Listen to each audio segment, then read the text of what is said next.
Welcome to Okon Bros. This is Eric. And I'm Michael. Before we start, I just want to say it would be so appreciated if you guys can subscribe, like, and hit that bell notification so we can. That so badly. It's We've fine, only Mike. done this 5,000 times. It's Go fine. ahead, Eric. Actually, I'm kind of nervous. It will bring us more and interesting interviews if you can help spread the love and share our channel. Speaking of interesting interviews, Eric, please introduce this gentleman right here. I cannot believe we have him on the show. Today we have on Thomas DeLauer. He helps people optimize their body, brain, and business. Tom has over 2.3 million subscribers on YouTube and has developed a loyal following because of his amazing content. That's where I want to start, YouTube. So how did you post your first video? I mean, what made you go and do that? Or did you say, I want to be a YouTube personality? I definitely did not want to be a YouTube personality. That's like 100% the other direction from what I wanted to be. I've always kind of laughed at social media in a lot of ways because I just it just seems so inauthentic. At least a lot of what we see is, right? So my first video that went out on YouTube, I think it was literally just to store a video. It was like a recipe video or something that I just needed to store a video, house a video somewhere with no intent whatsoever. I did get into the world that I'm in terms of creating content to sort of run the opposite direction from the sort of corporate black tie world that I was in before. I mean, it went from being very structured, told what to do, everything carved out for me to, you know what? No, I need to run the other direction, and I need to be able to have a voice that's heard. Whether it's 5 people that want to hear it or 5 million people that want to hear it, I just need to almost just get it out. So a lot of my brand, if you want to call it that, was initially built on Facebook, and YouTube sort of became a casualty of that, probably because YouTube has a longer attention span for biochemistry and the stuff that I was talking about, whereas Facebook was much more of a scroll mentality. So it just kind of naturally went over to YouTube because that's where people were willing to give me the time, rather than just me doing a 30-second video explaining how to do something. I always feel like I needed to justify it. So why did you get on Facebook to begin with? Was it that you said you want to become an online personality? Sort of. I actually started with this old ebook called the Organic Total Body Reboot. That was like my first. I created an ebook, and it was all surrounding the world of inflammation because that was near and dear to me. Before I ever really started talking about the ketogenic diet and intermittent fasting, which is a big portion of my lifestyle, and a big portion of my brand and my online persona, if you want to call it that, inflammation was at the root of it. I knew that if people could get a grasp on inflammation, whether it was via the ketogenic diet, fasting, vegan, paleo, I don't care. However you can get a grasp on that, that is a big, big, big epicenter for just so many problems. So the Organic Total Body Reboot was, dare I say it was kind of the Wild West days of the internet, where there was a lot less restriction on what you could put out there. You can't even talk about inflammation now without videos getting kind of muddled. But it's so that's how it started. Was okay. Well, so what year was that? That would have been like 2015-ish. So it was, I went through my transformation in like 2009, 2010, which I guess we can talk about in a little bit more detail in a bit. But yeah, so this was still back when paid traffic on Facebook and YouTube was a lot, I don't want to say easier, but it was just different. It was less crowded, less competitive. Right. So I wanted to teach people, okay, how did Thomas go through his transformation? How does the inflammatory system work within the body? How does our immune system work? And from there, I think people just kind of caught on that, hey, I had a way of articulating complex subject matter that people enjoyed. And as a casualty of some of our paid traffic, an organic brand started to be built. And it was shortly thereafter I said, I don't even want to sling an ebook. I want to be able to actually just have my voice heard. And if people want to watch, then so be it. And that's a very abbreviated version of how the brand was built. But you said that you went through a transformation in 2009, right? So did you fall into keto? Did keto find you? How did that start? Were you anything before keto? Yeah, it's a good question. So I'll kind of give you the full story. So I was an athlete in high school. I was in very good shape. I was an all-state rugby player. I was a cross-country runner. I was a track athlete.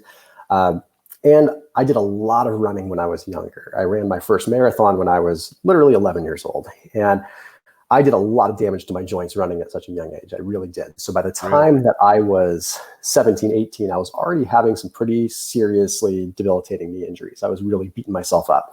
But case in point, I was always kind of a go-getter, go 100% or nothing. Well, shortly after school, go to college. Then as I'm early in my career, I become an executive recruiter and a physician recruiter in the healthcare world. And for people that don't know what that is, basically what I would do is I was a headhunter. I would find executives and put them into usually acute care and long-term acute care hospital settings. So I was placing CEOs in hospital settings.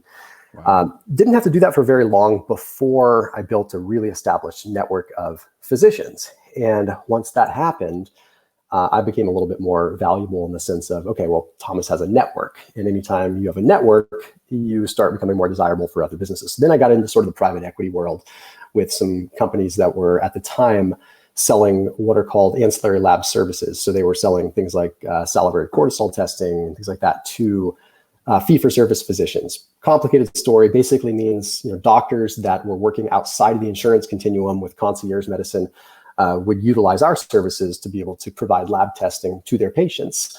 Mm-hmm. Now, seeing that, I was able to see sort of an underbelly of the healthcare system. And I was really, really stressed out at that point in time. I was going through a lot, and I don't want to diverge from what we were talking about originally, but I got so focused on career, so focused on making money, so focused on that before I knew it, in a little over a year's time, I was close to 300 pounds. So 300 pounds, stressed out, just focused on business. But the thing is I didn't... Same, by the way. Yeah. I'm just saying. 280, I was at 280. So yeah.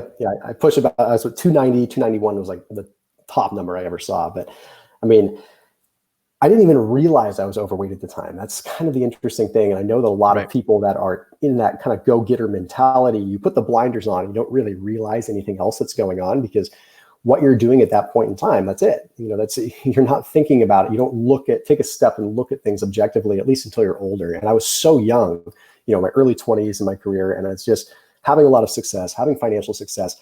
I thought that I was the coolest dude on earth because I was, pulling in coin at that age.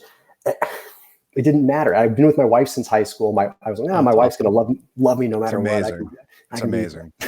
So anyhow, that's how the transformation, really kicked in. It was no real solid call to action other than the fact that I had a lot of really positive influences on my life in that spectrum, and took a couple people telling me, hey, why are you're so disciplined in this area of your life? Can you kind of like reel in your physical being a little bit? So I want to talk about keto briefly. Sure. Probably not briefly, but that's near and dear to our heart too. When I was at right around the same time, I said I have to do something. My thyroid got inflamed, so I figured let me go down the keto bandwagon. Lost right around 80 to 90 pounds. And do you think keto is right for everybody? Very good question. That is a very black and white question if you really get down to it. No, it's definitely not. Is vegan for everybody? No. Is, bread okay for everybody? No. There's always going to be someone out there that's not going to respond. However, I will say that when you look at the data, there's a very small percentage of people that don't have a good response to a ketogenic diet. It's usually just they're not sticking to it or they're not doing it properly. Right. Dealing with, look, we all deal with haters. Eric and I are front and center for all of YouTubers, and we see the hate that the carnivores give the vegans and what the vegans give the carnivores. And how do you deal with haters? Because I'm sure that you have people, you go through the comments. People have to be taking jabs at you because you're a public figure. You're YouTube famous. How do you deal with that? How do you deal with people saying your diet's wrong? Keto's not the right way. My diet's the right way. How do you sleep? Honestly, how do you sleep at night? Like, seriously. No, it's seriously terrible. It's not, I wish that I could say that, it doesn't bother me. Of course it bothers you, especially when my brand is my name and my face and my identity. Right. So when someone comes at me with a jab, whether it's intended to be personal or not, it is personal and it's cutting right to the core of my identity. And the most frustrating part about it is they generally don't know my story. They generally think that, he's just some, fitness YouTuber that just got lucky. And they think that all influencers or all people that have online brands are just overnight successes that just, caught some lucky streak. So the funny thing is, and you guys watch my channel a lot, is I think I do a pretty tremendous job of trying to be unbiased and actually looking at things objectively when it comes to that, and really trying to say like, hey, this isn't for everybody, or this might work. So when food became a religion. Food became Yes. religion, that yours is wrong and mine's right. And I'm scared that someone's going to get hurt one day, that someone's going to be saying, no, this is the right way to do it. And you're going to hear some traumatic experience that, you know, a carnivore did this or a vegan did this. It's really like, I don't want to get all Rodney King, but like, can't we all just get along? Like if vegan works for you, good, preach your gospel. But if someone says, no, I believe that carnivore works for me, or keto works for me, or fasting works for me, like, good for you, man. Like, don't fight with people. You know, that's what I believe. You know, it's very dogmatic. It's very dogmatic. It is. And it's, Yes. you know, in a world like nutrition, the hard part is that it is so nebulous with the research. We live in an era now and we're seeing it in today's just society, where everyone has the ability to be an expert in a matter of a few minutes. So 100% yes, Tom. And it's so like, you hear one side of the argument, makes perfect sense. Then you hear the other side of the argument, you're like, that makes amazing sense. So like, how do you pick? You know, I guess you just pick what's good for you. Well, and it's crazy. So it's like you measure it to the likeness of, Google, you could get an answer to anything at a non-academic level in a matter of seconds. So, we typically will be driving down the road and we'll wonder a question, and you can Google it and find an answer. So you have a rebuttal to anything there. However, what's really disturbing is that the academic world and the research world has become just as bad, because there is an argument academically for everything. So if you want to say keto is good, sure, you can find research that says keto is good. If you want to find research that says keto is bad, you're absolutely going to find it. And then all of a sudden, anything that's anecdotal doesn't count, because the anecdotal information is what really matters. And when you look at, you know, how strategic forces and how the elite athletes look at things, do you think that they're just preaching the gospel of what comes from do you think that an Olympic athlete, let's just hypothetically say this Olympic athlete that is running a fast 100-meter dash, really fast, gold medalist, I'm totally purely hypothetical. I'm not speaking of any sprinter. Right, of course. Let's say that he discovers that if he eats potatoes, agave syrup, and cinnamon before he runs, that he just crushes it. But if you don't find an article to substantiate that, then he's wrong. If that works for him, who the heck cares? So is he wrong? And that's the problem, is nutrition is so nebulous, because what works for one person might not work for another. But then we also just get to lean on whoever's funding the studies. And if that study, proves a point. Anyway, I could go on and on, because I've actually...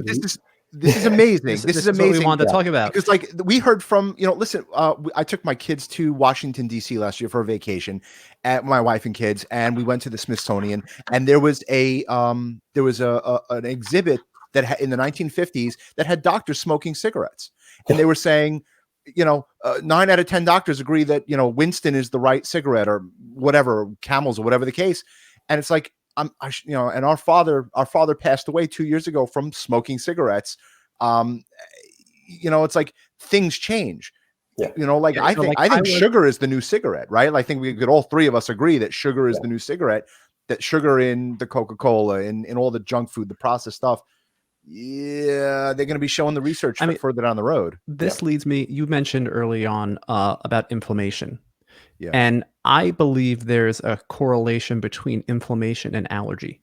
And people have a lot of allergies that they don't know about. And we've been doing a lot of endpoint testing with our children and with ourselves, where we figure out at what level you are no longer allergic to that food. And then you try and desensitize yourself to it. Yeah. Are you on that same bandwagon with allergy testing and inflammation? Is there a correlation on those two subjects? That's a great question, Eric. I think there's definitely a correlation. I feel like with an inflammatory response, a histamine response that's going to come from an allergen is still going to be an inflammatory response. I mean, you have a different immunoglobulin that's going to respond to different things. You have IgM, you have IgA, IgE, all respond to different things in the body. Okay, so allergens are one category, but sensitivities to other foods can be triggering other categories. So you look at things like ALCAT testing and these other allergy testings that they're not literally just looking at like a histamine response, like, oh, I'm allergic to rye, or I'm allergic to buckwheat, or, they're looking at like what happens to your immune system. So is there a link between the inflammation? And absolutely, because it is a secondary or really a first response, to have the immune system activate.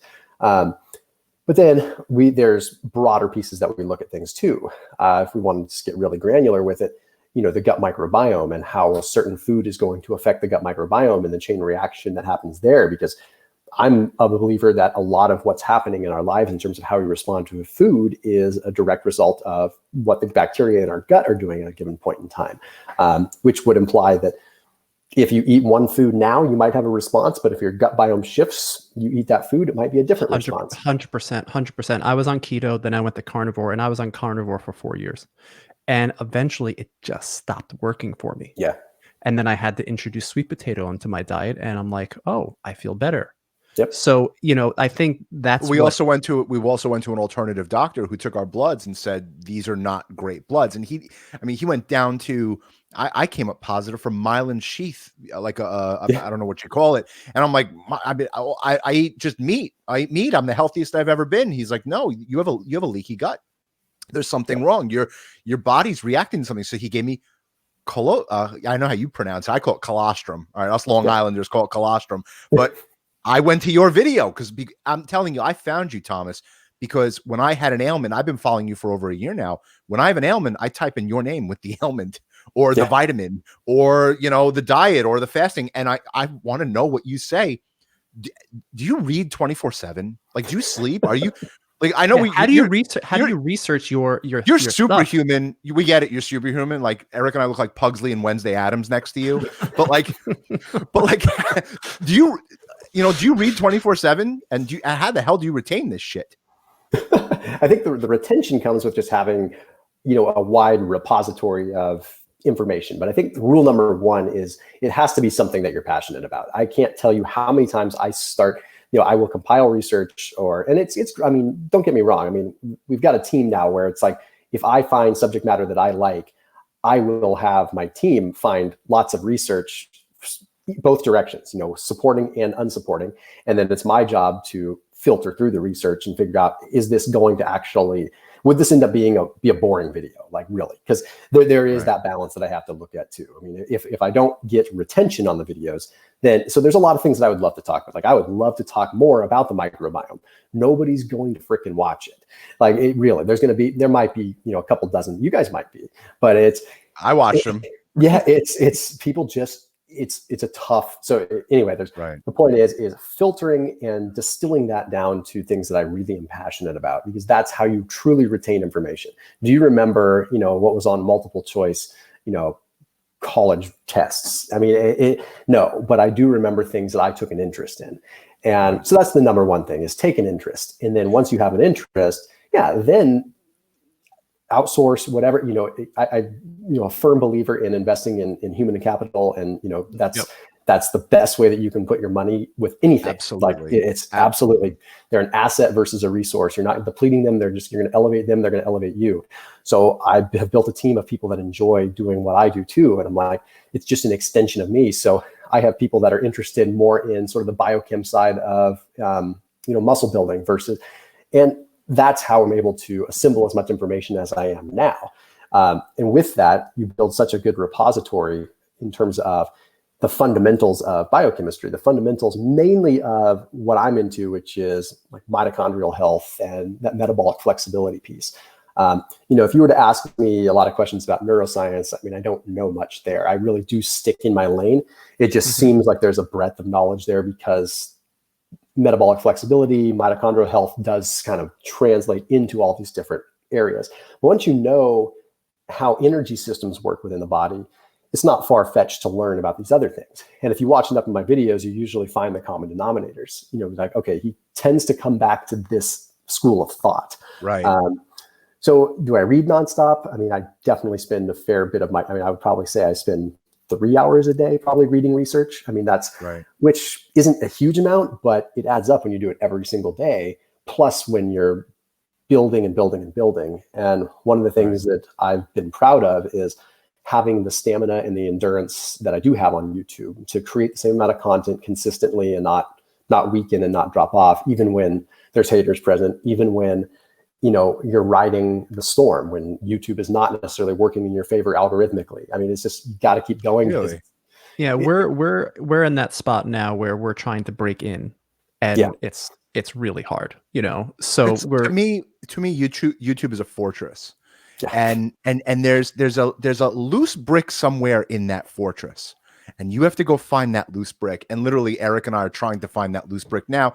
It's been working. We have a ton of friends and we have a ton of family, but we're still at the friends and family stage. We're still in the friends and family stage, but we have a lot of, you know, you are probably our biggest guest so far. No, he is 100%. Yeah, absolutely. So how many people do you have? How many people are on Tom DeLauer?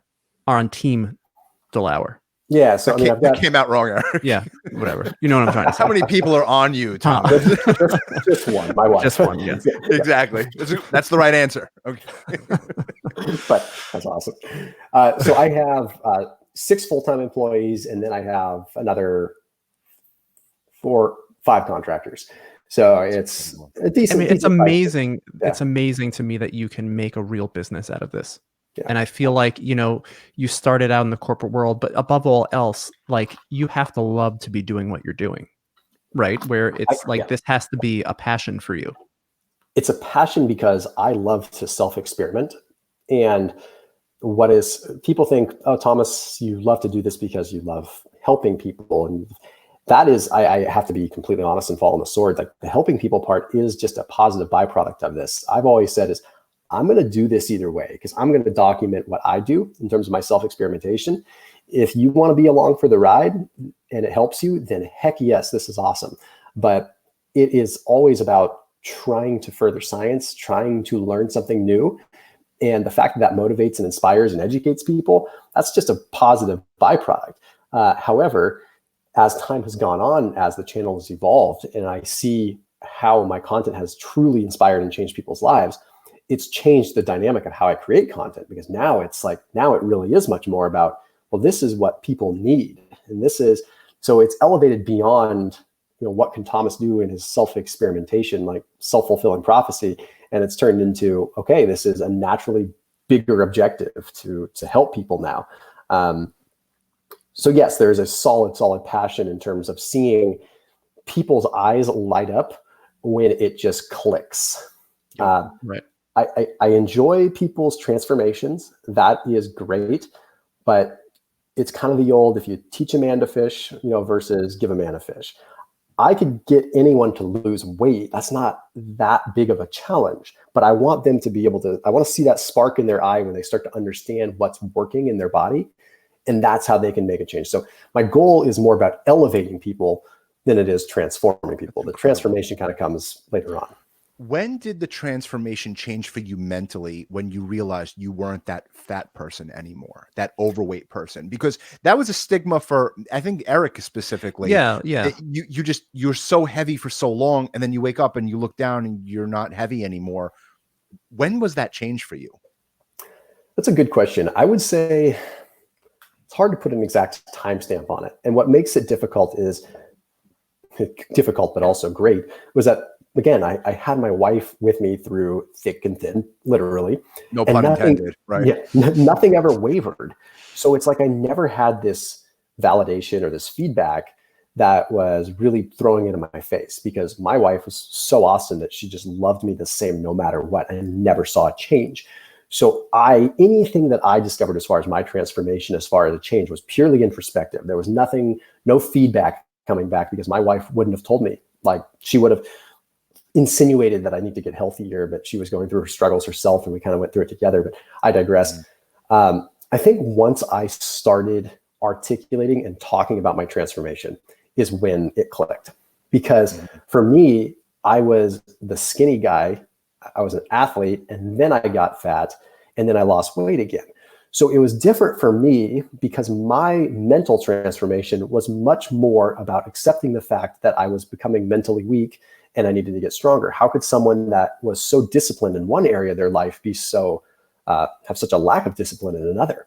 So it was very frustrating for me when that point hit. Realize, okay, yes, clearly I have discipline, but I think what was lacking was my ability to, put it in the right direction.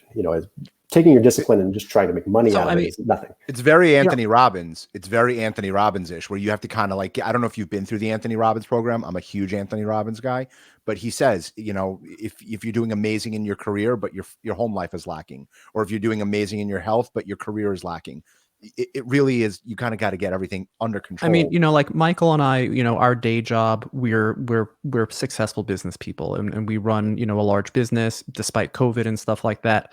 And we got our diet under control, and, muscles and looking the way you want to look has always been elusive, at least to me. What can a person do to stick to it? Because it seems like making money, easy. Yeah. Losing weight, easy. Building muscle is and we had looking the way you want to look. We had we did it, but it never sticks. What is it with that? Yeah, I mean, there's a physiological answer, and then there's sort of the real, almost, I don't want to say spiritual, but real, like, subconscious answer, right? And that's making money to you guys comes naturally. So that is something that just will always feel natural. I've sort of felt that way too. You may hate me for saying this, and YouTube may hate me for saying this, but I believe that capitalism is okay. Sure. And if it's done positive and constructively, and I know there's a lot of people out there that don't feel that way, but that is a mindset, not necessarily capitalism, but that mindset, we call it abundance mentality. Okay. Yeah. So if you go into business with an abundance mentality, there's enough money to go around. It's there to grab. It's not good, bad, or ugly. It's there to solve a problem.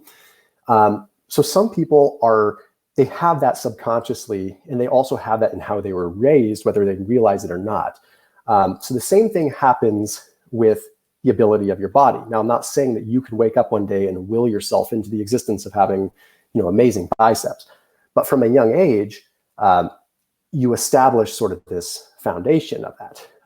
I am a firm believer, again, that the same attributes that make us successful in business are the same attributes that make us successful with our bodies and with our health. That's incredible. The hard part is that you don't. Whenever someone that is focused on business first, that they started down that route, I'm trying to make sure I don't butcher this, and then they decide to try to learn the health aspect, or they try to get in shape.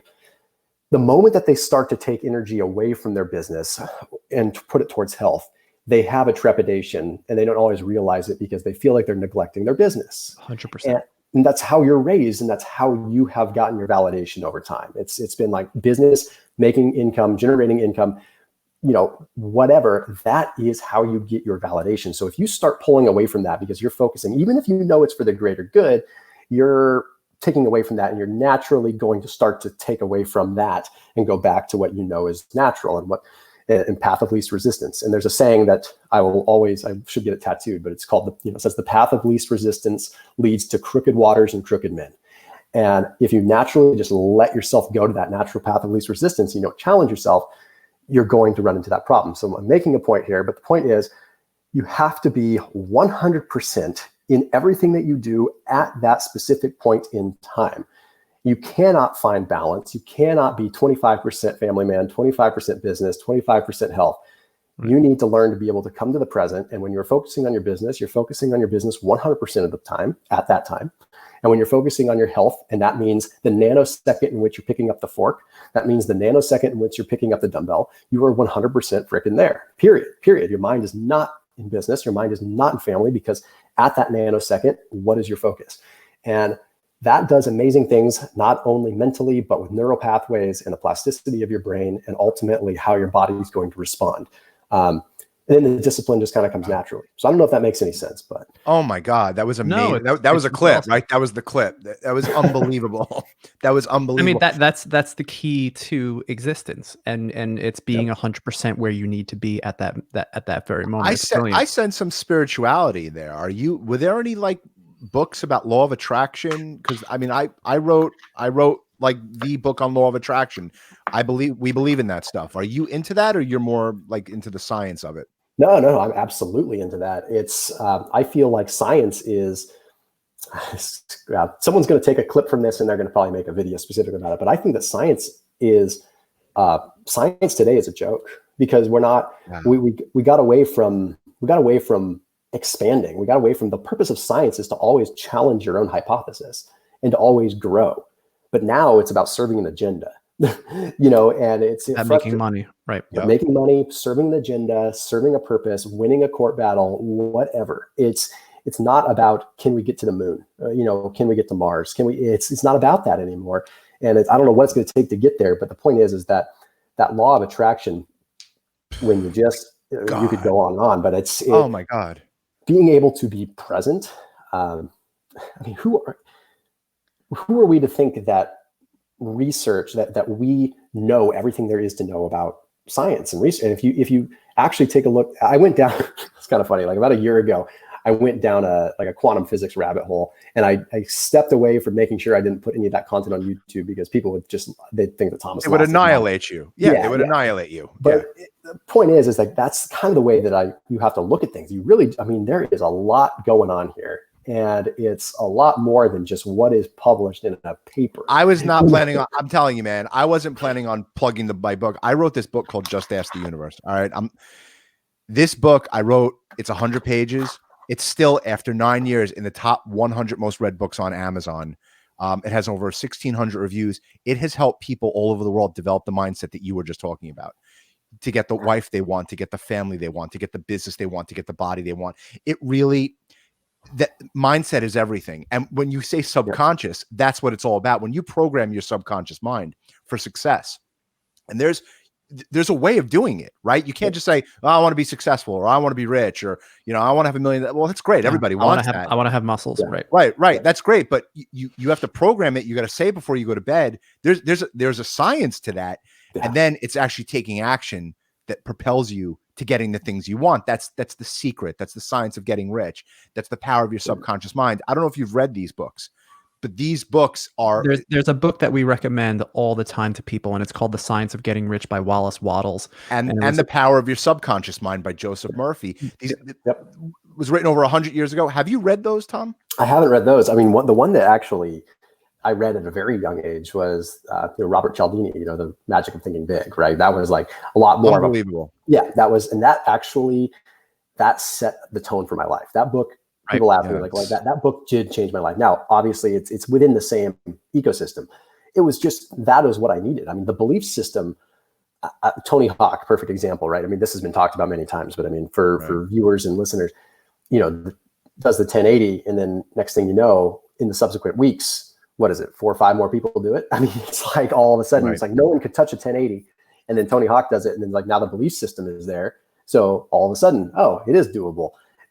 We are capable of so much more than we are putting out there, and it's it's wild. That's awesome. And speaking of law of attraction, right? This is like, I don't do many interviews. This is just, you guys sent me an email. It was pretty random, and I just was like, actually, this is kind of cool. And I think there's fundamentals there, again, technical pieces. You were honest. You said, hey, we have a small YouTube channel. We're just breaking in. There's something that's kind of cool about, having interviews with people that aren't doing it just because they have a big channel and they need the content. It's more like, hey, this is cool. These guys are starting out. It's awesome. So speaking of law of attraction, it's like nothing compelled me to say yes or no. It was just kind of just felt natural, and sure, why not? That's incredible. That's awesome. But that just shows everyone that's listening that if you want to build things, you have to put yourself out there. Literally, right? we go to my mom. Michael and I are always having discussions. I'm like, Michael, we need someone, and we need people on the show. And so I follow you. I love your content. Your videos have defined my health my health journey, and I would love to talk to you. I know about you, but I don't know everything. And to have you here on the show, first of all, we're so grateful that you allowed, you came on for us. And whether we get more subscribers or not, the idea that you got friends for life, right?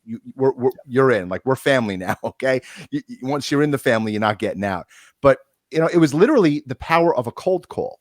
And I can't stress this enough. I've cold called for 20 years trying to build our family's business. We own a global car service.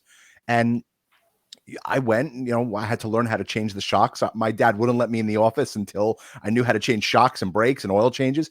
And then I came in, and he's like, well, what do you want to do? And I said, I want to start calling people. And I started cold calling, and literally that email that I sent you, you could have just like, nah, these guys are, not How my many people league, have we emailed that didn't respond? Yeah, that didn't, but you did. And we are so grateful that you came on the show, and who knows where this is going to end up. Yeah. Who knows? That's what's awesome. And I was, like I mentioned before, I was a recruiter. That the essence of that business is dialing for dollars. I mean, it was just, it doesn't take a rocket scientist, someone that can't even say rocket scientist, but to be a recruiter. But what you ultimately establish from it, it paved my entire career. Yes. Why?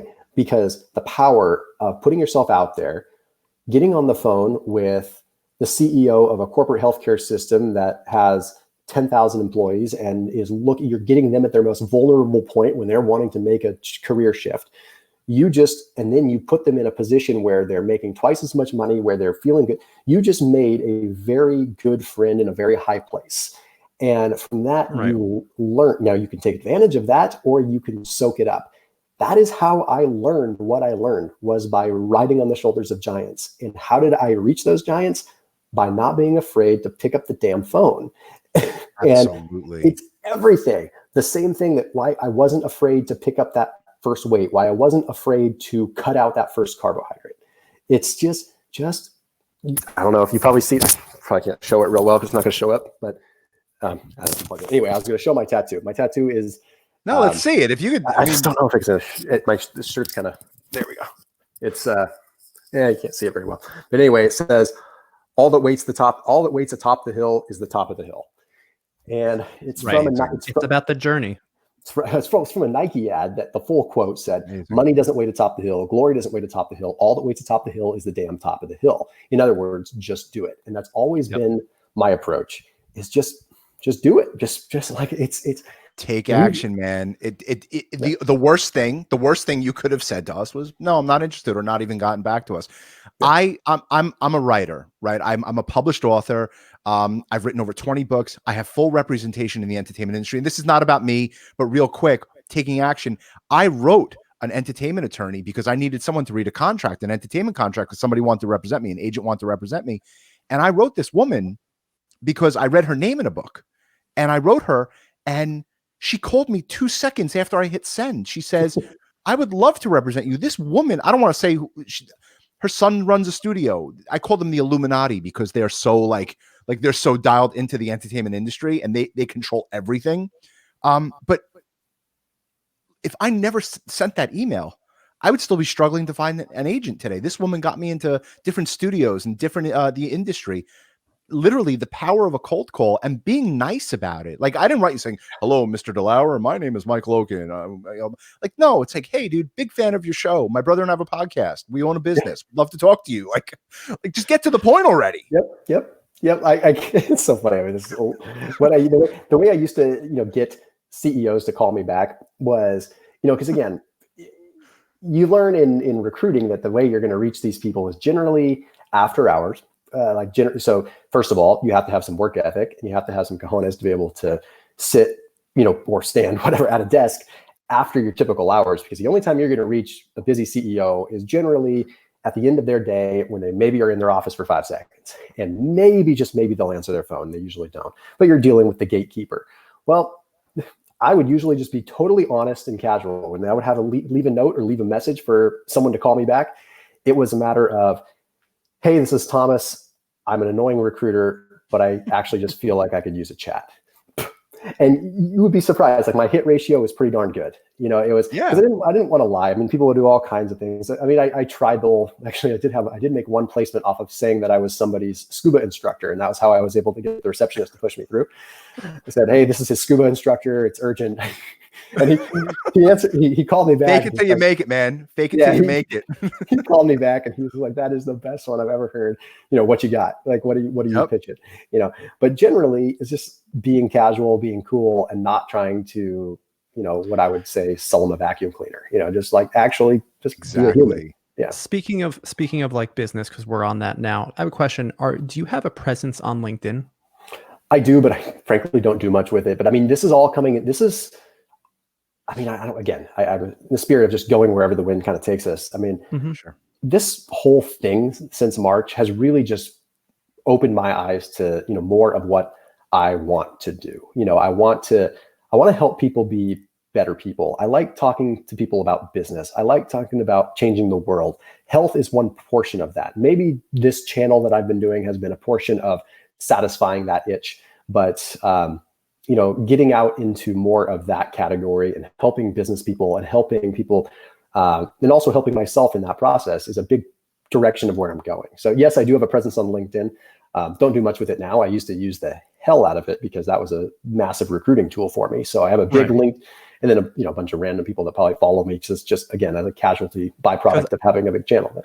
I just want to say there are a lot of influencers on there, and there are health focused influencers, and they're killing it. So I think if you would give LinkedIn like 5 seconds of your time, you would own it there. And for the record, LinkedIn is where the money is, like where the real money is, and people are spending money on there. And the reason why we started our podcast was to relate better with our customers, right? So if you keep putting out content and you put out content, then we're able to connect with them and they feel like they already know us. This is just from our certain strategy where we have gotten multi-million-dollar accounts from LinkedIn because of our show, because of the content that we put out. But man, you would kill it in like 5 seconds. You already own LinkedIn, Tom. You might as well own. You already own YouTube. You might as well own LinkedIn as well. It's like Monopoly, right? Like, yeah, I'll buy LinkedIn.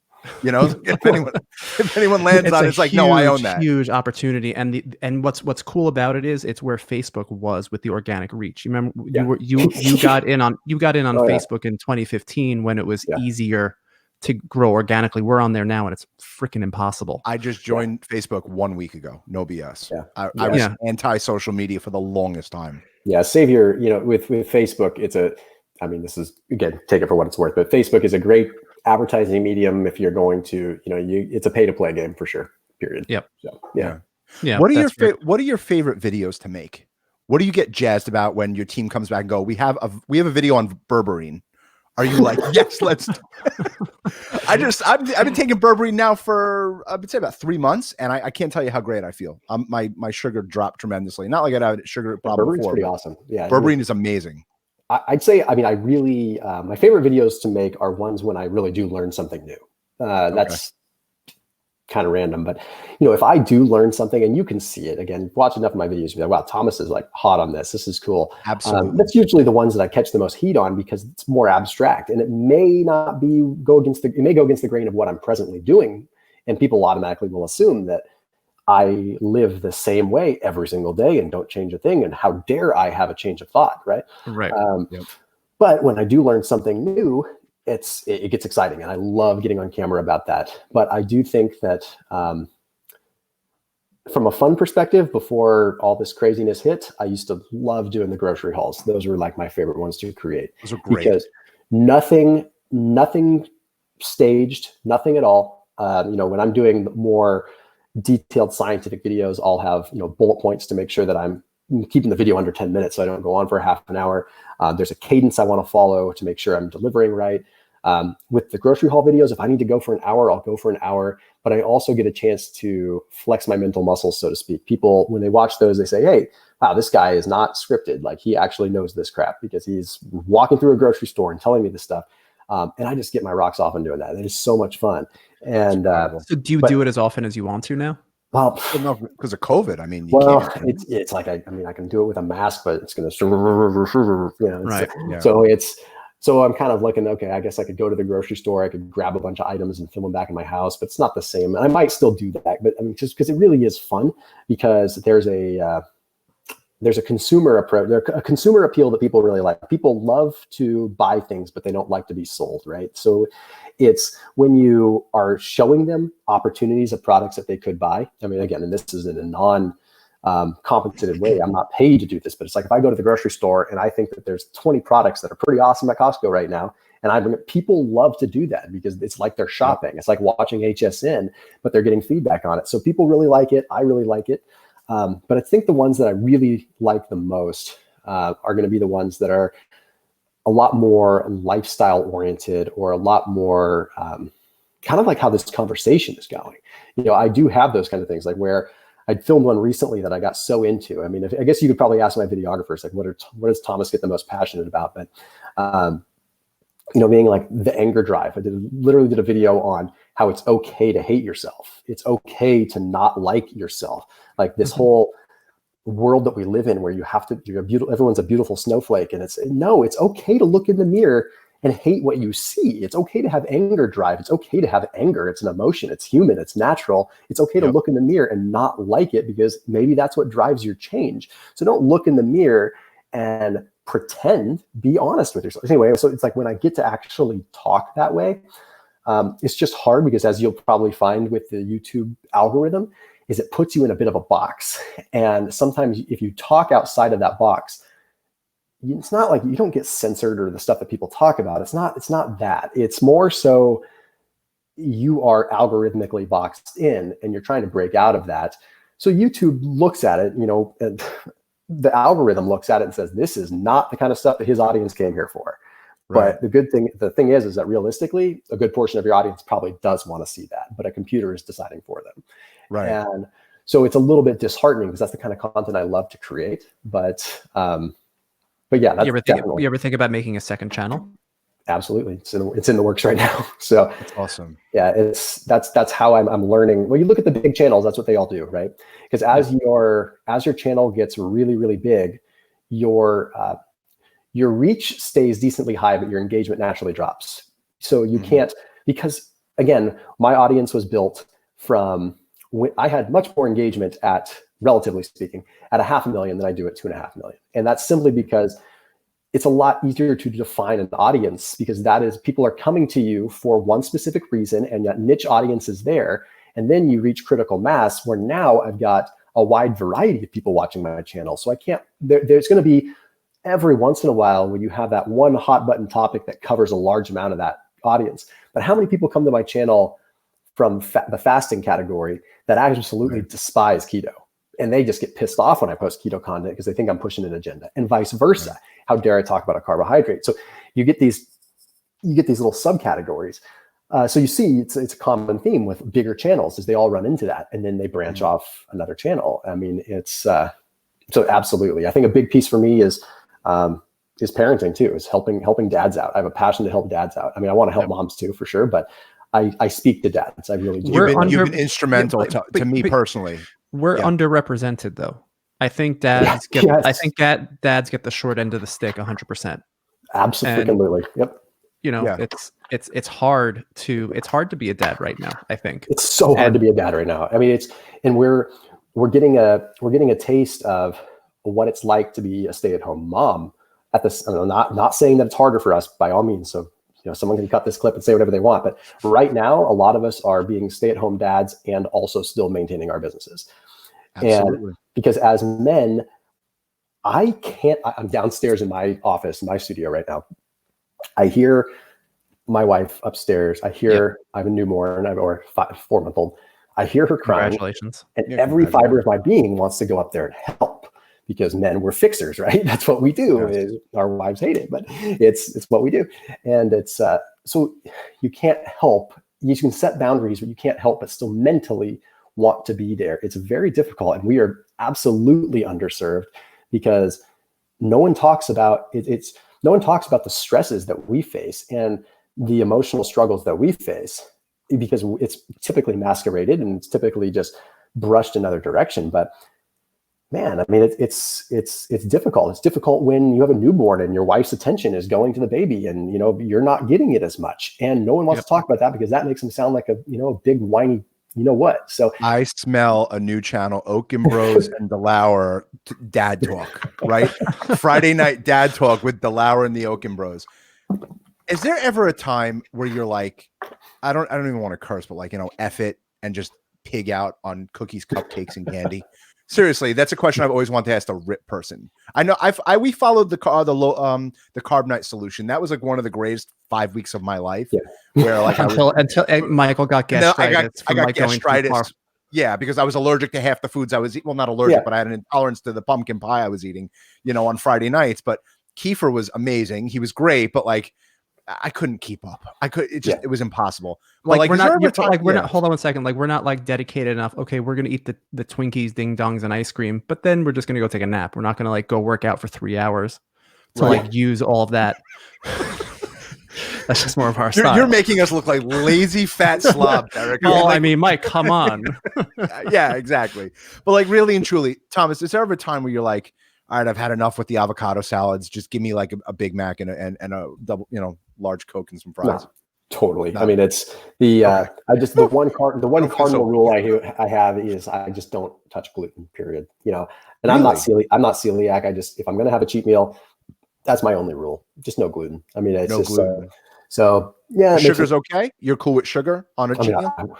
On a cheat meal, yeah. I mean, again, it comes down to sustainability. It's like, it's how often am I doing it? My rules for cheat meals are generally don't ever plan them. They should be somewhat impulsive, which sounds bad, but it's actually a good rule to have because you don't want to be creating an association with food as a reward. That's the wrong mental sort of gateway to create. Fascinating.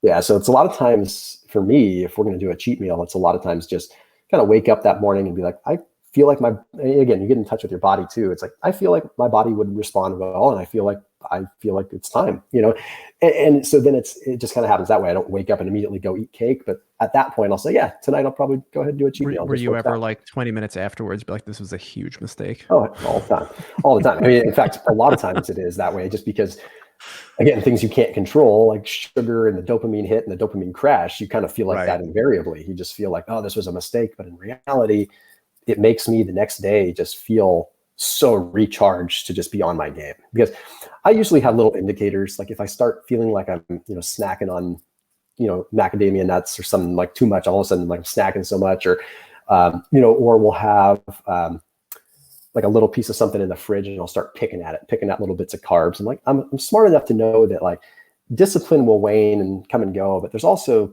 physiological cues. Like your body's pretty good at telling you, like, especially having keto for 10 years, I know when my body actually wants carbs. And I could never do a video on that because I would sound like a crazy person, but I know when I do know when my body needs some carbs, and it does tell me, it's like, okay, I'm craving this really, really bad.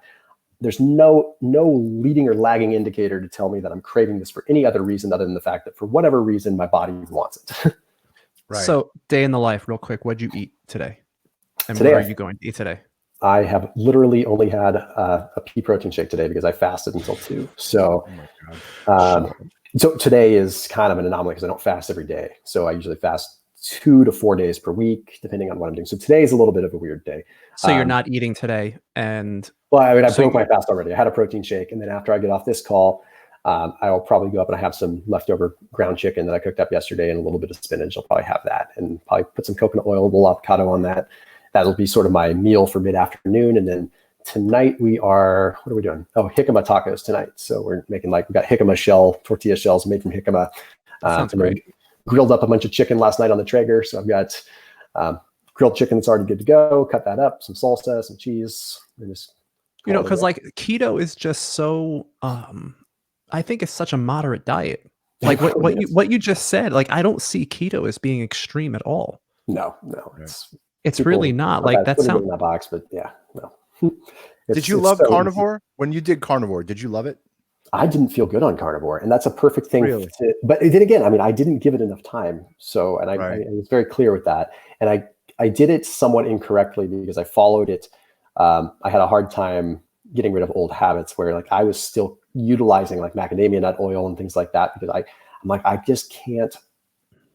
can't in good faith feel like I'm not getting this fatty acid profile, but I was defeating the purpose. So it took me a few weeks into it. I ended up extending my whole like experiment with it because I'm like, okay, I need to usually I don't eat fatty cuts of meat because usually on normal keto, I eat lean cuts of meat and I get my fats from different plant sources or just different sources in general, not necessarily plant, because I am a big believer in call it the fatome, like the microbiome. It's like the fatome. It's like we have this whole wide variety of fats that aren't discussed and they have different functions in the body and different hormonal properties. So I'm a big believer in getting specific ratios of fats.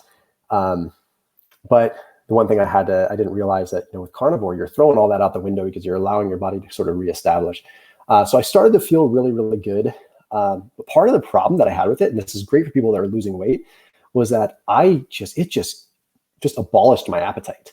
To the point where I didn't even want to eat, and I was losing muscle because I was just it felt like I was choking food down.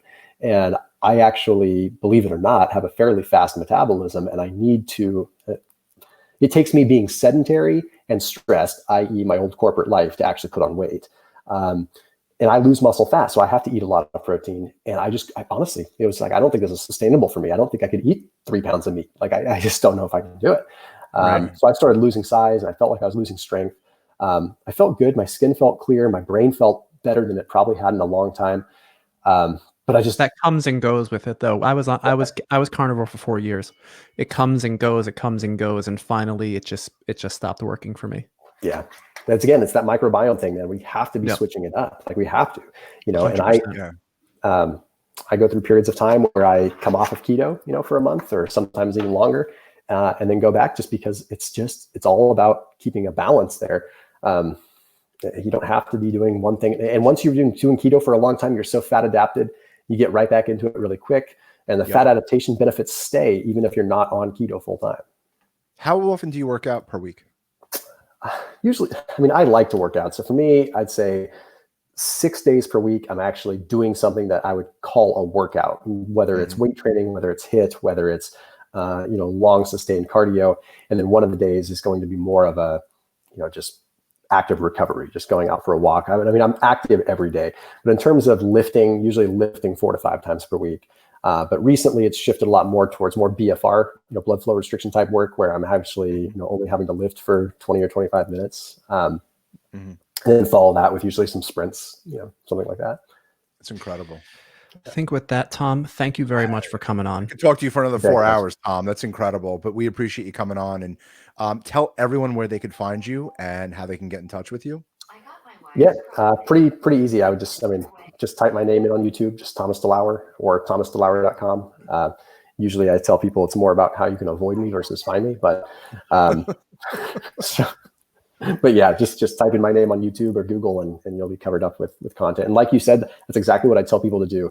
If you're interested in something from a nutritional perspective, just type in Thomas DeLauer, keto, or Thomas DeLauer length of fast, or whatever. Just preface it with my name. It's worked for me, man. Yeah.